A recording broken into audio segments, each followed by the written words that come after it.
So this is awesomeness. We are live, and Facebook Live is one of those really fun things because it helps us connect wherever we are, anywhere we are, so that we can actually have more 2020 vision living as we're launching into the year. This is so awesome.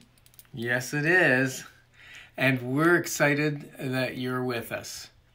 And we're going to talk about how to make 2020 vision living clear so that you can have the best year you've ever had. Have you noticed that? Even better. Even better. Have you ever noticed going into a year that you have dreams and visions, whether you're one of those that goal sets? Because there was a time where I did do goal setting. There was a time I didn't do goal setting. And yet deep down, I still had some sense of what I wanted the year to be like. We have a tendency to think, whether we're one of those that sets New Year's resolutions or not, we have a tendency to think that this year is going to be better than last year. So welcome to our Victory Rally. And it's similar to, when you had the pep rallies, and hi Virginia, yes, we're going to have the best year ever. It's coming. And you had those pep rallies at high school when the football team was going to play and everybody got out early and they get ramped up and excited. Yeah. That's what we're doing. Yes, locked and loaded. And this is a 3-day victory rally.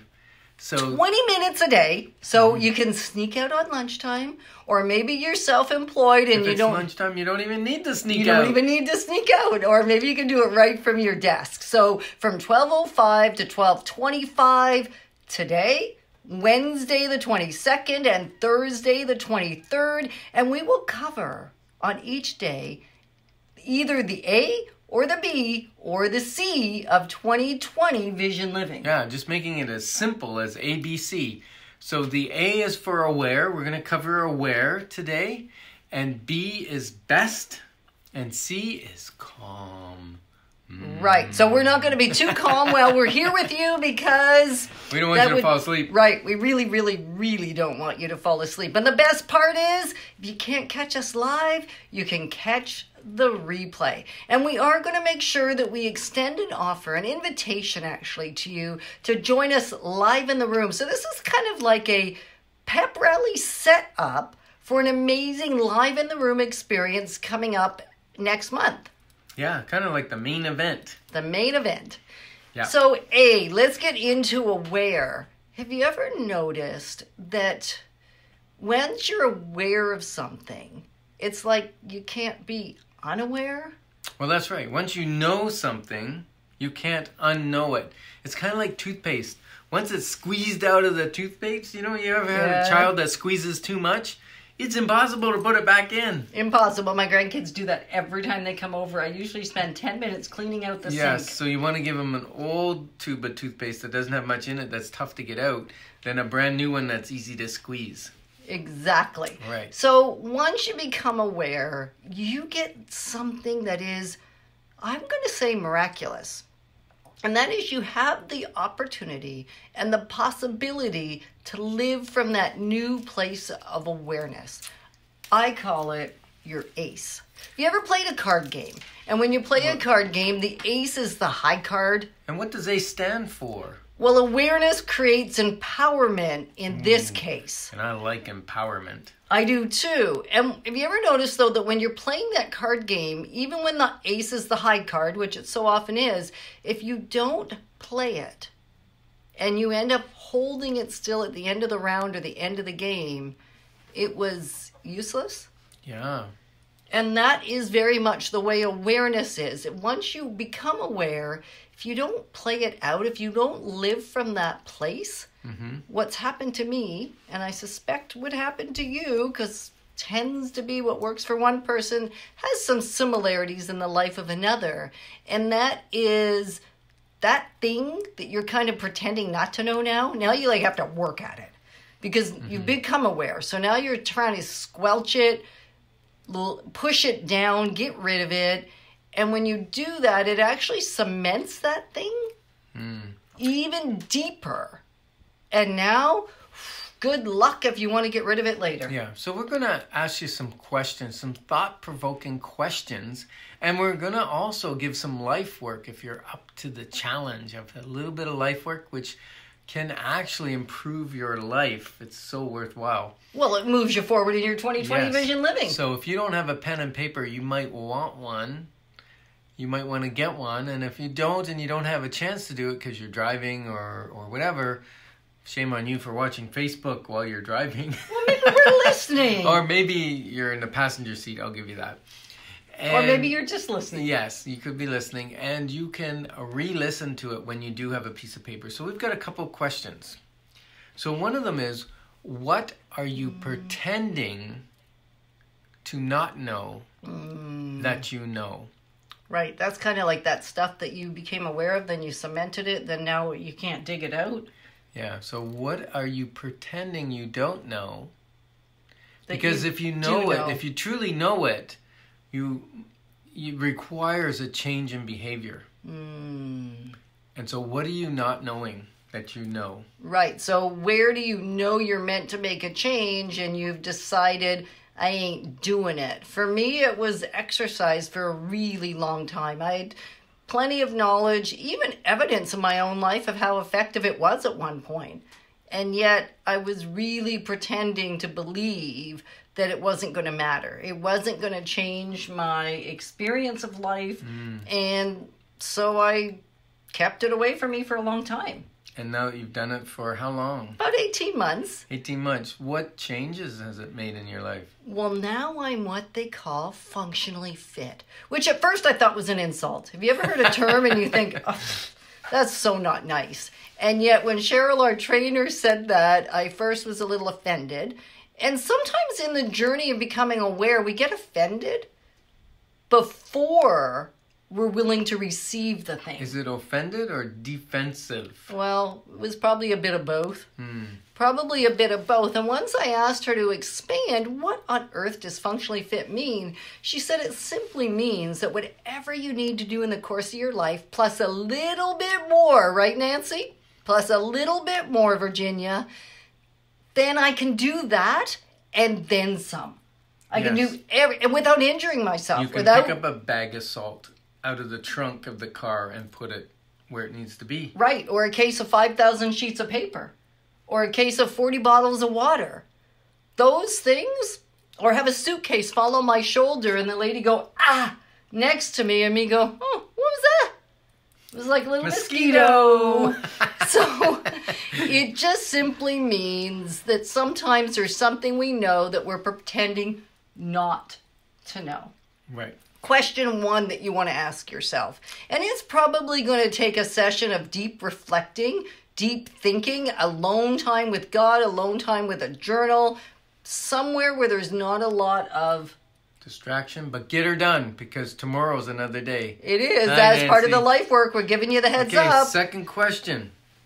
What behaviors or habits are either contributing to improve your life or are hindering your long-term life goals? And your vitality. Yeah, long-term. Long-term. Because many times the habits we have that are small accumulate over time and we don't realize that they're affecting us in a negative way. So when I look at my habits from a long-term perspective, is this improving my long-term life or decreasing my long-term life? Right. So repeat the question again. So it's just, what habits do I have that are improving my life or that are making me a better person? And what habits are taking me down? They're maybe decreasing my health. Maybe they're decreasing my enjoyment in relationships. Right. So it's A and B, really. What habits do I have that are taking away from my life? Right. And the vitality of my life. Right. And B, what habits do I have that are improving and increasing my vitality? So we said we'd give you an offer. We did. And our offer is that you join us at Roar Canada Mastermind, February 15th What time do we start? 8:45. 8:45. That's a good habit to get up early enough to make it for 8:45 a.m. That's a.m. a.m. And then you can get home by lunchtime. So you how can would still they have register? lunch with the family. Yes, you can. How would they register? Simply go to roarcanada.ca. So that's roar as in roar. ROAR and Canada.ca, and just click on there and there'll be an opportunity to get access to the tickets, and there are 4 masterminds. So we're encouraging you to join us February 15th. And once you do, I suspect what's going to happen, you're going to see enough significant impact on your 2020 vision living that you're going to want to come on back every quarter or so that we can stay connected and keep the conversation moving forward. Because have you ever noticed that when you do it alone, it doesn't go as well? And when you do it with community, it goes so much better. So if you just joined us today by yourself, tomorrow you're going to want to grab your friends, grab at least 2. You know how she told 2 people who told 2 people who told 2 people? Herbal essence.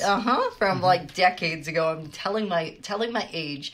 Then it makes it so much easier to keep that 2020 vision living right in front of you and the awareness of what you need to do to move forward. Yes. Yes. Now, around awareness, I became aware of using a certain sentence. Yeah. When I was asked a question, I rapidly said, I don't know. I don't know. I don't know. I don't know. So the awareness is, there are sometimes you truly don't know. Like if Yetta asked me what the square root of 3,642 is, I would say, I don't know without a calculator. Right. Let me maybe get the answer for you. Yes. Or when I'm at a building inspection, like that's where I'll often think, or out showing property or connecting with somebody and they'll ask me a technical question that in the moment, I don't have access to the answer. Yep. I truly don't know. Then it's not sure what the answer is to that question. I'll get the answer and let me get back to you. Or I may ask, what about that is important to you? Because maybe it's just filler and it really makes no difference because they've already decided this isn't the house for them anyway. So around I don't know, what we realized was many times it's laziness. Yeah, it's for you, laziness. For you. For me, are you projecting that on someone else? And for children and that sort of thing. When you ask them something where they have to dig a little deep, think a little deeply, it's easier to say, I don't know, than to come up with the answer. And so we quite often say to our grandkids, well, what would you say if you did know? Do I say it to you now? Yes. And sometimes that brings them to an awareness and they actually give a great answer. Now, what I also learned was that I use it as a stalling tactic.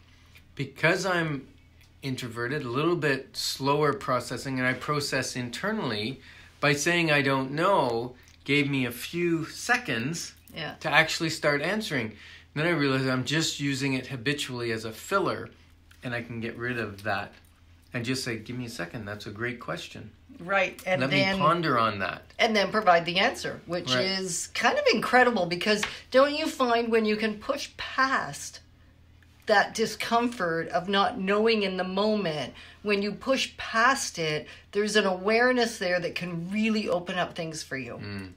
And so one of the reasons I was able to work through the I don't know and actually spend an hour, and we actually are creating a whole chapter in our book on the I don't know answer, was changing my mindset from judgment to curiosity. Coming at things from a curious mindset as opposed from a fixed mindset. Right. And curiosity is the greatest gift when you're looking to become aware of something. They say it killed the cat, which I don't know where that saying came from. I don't understand. And the whole truth of the matter is I'm not a cat, you're not a cat, and you're not a cat. So curiosity won't kill you. No, curiosity will actually give you incredible life. Because it'll give you an awareness that you didn't have access to before without that level of curiosity. And curiosity really just means have an open mind. Dig a little deeper. Ask yourself those questions. that you maybe don't think you want the answer to, but once you have them, it really is a game changer. As Virginia says, the masterminds are a game changer, and getting answers to questions that you didn't really want answers to, and yet you needed the answers. Yeah. You know what? That's a game changer. You know what I just came up with? Just as we're sitting here, the mind is rolling. Do you know, like in a car that's a standard? Yeah. I've driven a standard. You've driven a standard. Yeah. How can you get from one gear to another without going through something? Not without going through all the other gears. No. Oh. What do you have to go through? Well, you say it. To get to every gear, you need to go through neutral. Right? And so if you're going to make a change, if you're going to become aware, if you're going to decide which gear to take, which way to go, you have to go to neutral first. Right. So coming from a neutral curiosity viewpoint is where you're going to be able to change gears and change your life. And we'll say welcome to Leah. Thanks for joining us. Hey, Leah. So life work for tomorrow. We're already at that point. Wow, we're 20 minutes in. We're at the life work reminder, which is those 3 questions that we gave you earlier. Just dig in. And for the really keeners, we've got an extra piece of life work. So those questions, if you didn't get them, you'll have to rewatch to get your 3 questions. But for the keeners, this is awesome. What we'd like you to do is after answering those questions, you're going to have a more awareness than you do now. And what you can do is write on a piece of paper, take a big piece of paper and put 3 columns. What you're going to stop, what you're going to start, and what you're going to continue to do. 3 columns based on last year. So you look at last year. Is there anything I want to stop that I was doing last year? It might be an unhelpful habit. It might be spending time with somebody that brings you down. It might be you're going to stop drinking, or you're going to stop smoking, or you're going to anything you want to stop, any activity you want to stop. Or maybe you were taking a course and that course is stopping now. Right. You've either graduated it or you've decided that's not for me anymore and I want to stop it.